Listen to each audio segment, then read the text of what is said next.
Let's kind of go the second person we've been talking about, which is Rico Verhoeven. So, kind of for people, there's still probably a lot of people who watch this show that aren't entirely familiar with Verhoeven. I mean, most MMA fans aren't big into kickboxing, but kind of explain why he was kind of the second name that came off of your head as a matchmaker, experienced matchmakers you are. You talk about a superior stand-up fighter to Ngannou. Now, does that mean Ngannou just comes in and tries to wrestle? Well, he showed good wrestling against Gane, but Gane isn't exactly a guy who's wrestled his whole life either. So I think you have a good mix of a stand-up fight, and at that point, I think Verhoeven is a true threat.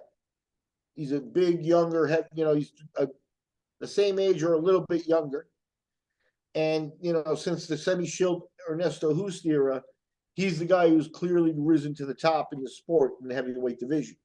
You had a real mix before, and he's sort of just about the consensus number one guy there.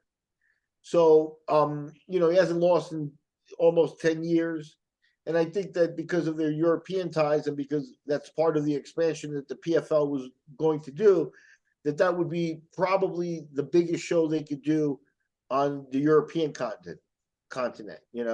Ngannou, he's from France. I think they did a UFC in France, and do they put him in the headline spot, or do they let Verhoeven headline in Holland or in a big stadium, or not a stadium, not a 60,000 seat stadium, but they do a big show, 15,000 people, get a good gate, with minimum ticket price being high, and they can pull that off in Europe, in Germany or Holland. 15,000 people, I think, would come to see that fight.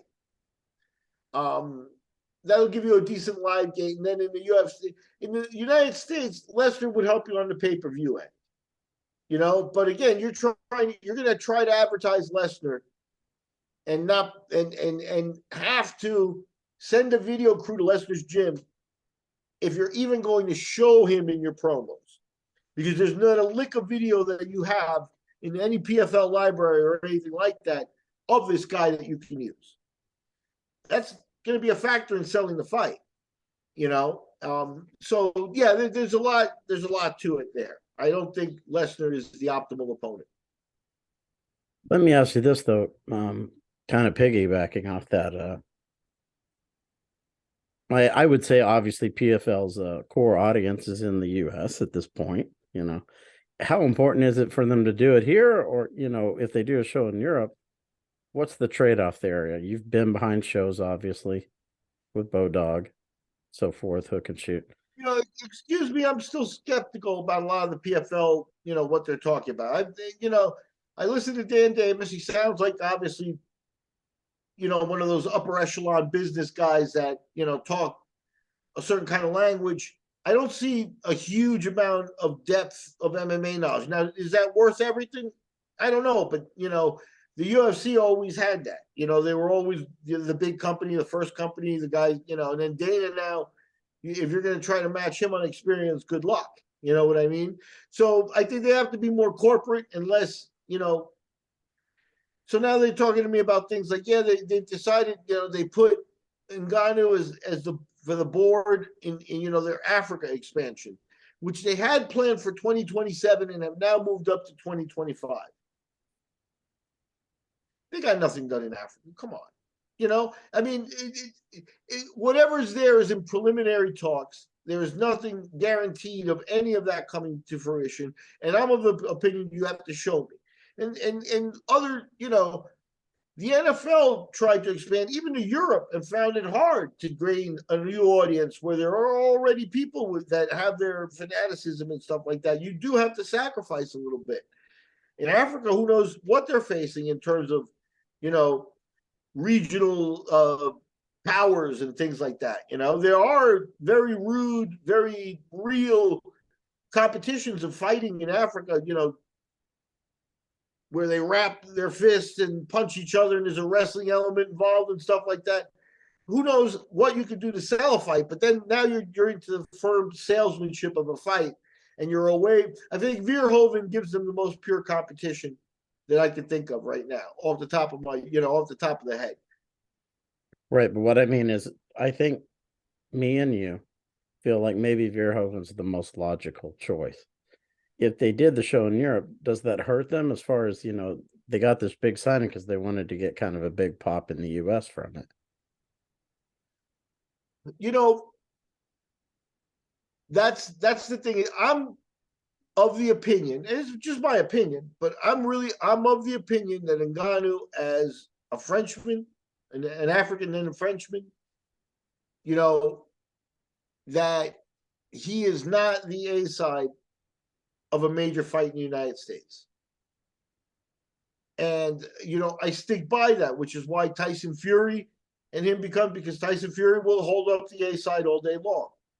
Deontay Wilder in the States, Deontay Wilder will bring whatever he brings. I saw something where his pay-per-views numbers are not that huge. So at the end of the day, that might be a fight that actually falls flat. And there you're talking about just letting him box.